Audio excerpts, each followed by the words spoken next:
Hi friends, நாம் இன்னைக்கு கோதுமை மாவில் ஆப்பம் செய்வது எப்படின்னு தான் பார்க்க போகிறோம். பாருங்க எவ்வளோ சாஃப்டாக வந்திருக்கு இந்த கோதுமை மாவில் ஆப்பம்.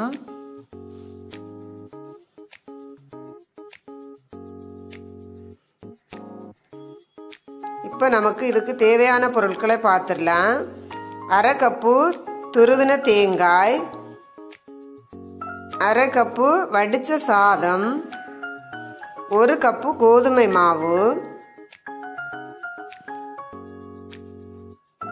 இது கூடவே இதுக்கு தேவையான அளவு உப்பு சேர்த்துக்கலாம். இது கூட ஒரு ஸ்பூன் சீனியும் சேர்த்துக்கலாம். இது கூடவே நாம உடைச்ச தேங்காயில உள்ள தண்ணியும் இதை கூட சேர்த்து இந்த மாவுக்கு தேவையான அளவு தண்ணி சேர்த்து நாச்சி எடுத்துடலாம். மைய அரைச்ச மாவை நாம் ஒரு பாத்திரத்தில் விட்டு ஒரு நைட்டு ஃபுல்லாகவே அதை புளிக்க வச்சிடலாம்.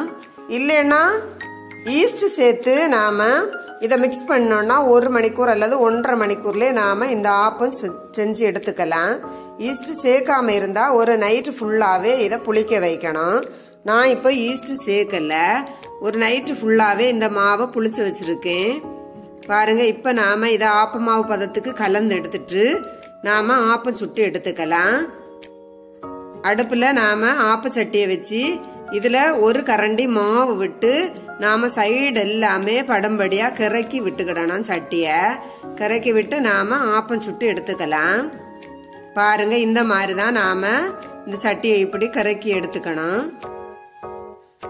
எடுத்ததுக்கு அப்புறமா ஒரு கொஞ்ச நேரம் வெயிட் பண்ணி அதுக்கப்புறமா தான் மூடி போட்டு மூடி வேக வைக்கணும். ஏன்னா அப்போ தான் இந்த பபுள்ஸ் எல்லாமே இந்த ஆப்பத்தில் வரும். பபுள்ஸ் வந்தால் தான் இந்த ஆப்பம் நமக்கு நல்லா இருக்கும் பார்க்கறதுக்கு. இப்போ பாருங்க ஃப்ரெண்ட்ஸ், நல்லாவே வெந்துருச்சு. எவ்வளோ சாஃப்டாக வந்துருக்கு, நல்ல சாஃப்டாக இருக்கும் இந்த ஆப்பம். பாருங்க, இப்படியே எல்லா மாவுலையும் நாம எல்லா ஆப்பத்தையும் சுட்டு எடுத்துக்கலாம். பாருங்க ஃப்ரெண்ட்ஸ், இப்போ நமக்கு கோதுமை மாவு ஆப்பம் ரெடி ஆயிடுச்சு. எவ்வளோ சாஃப்டாக வந்துருக்குன்னு. வீடியோ பிடிச்சா லைக் பண்ணுங்க, ஷேர் பண்ணுங்க, மறக்காம சேனலை சப்ஸ்கிரைப் பண்ணுங்க. தேங்க்யூ ஃபார் வாட்சிங்.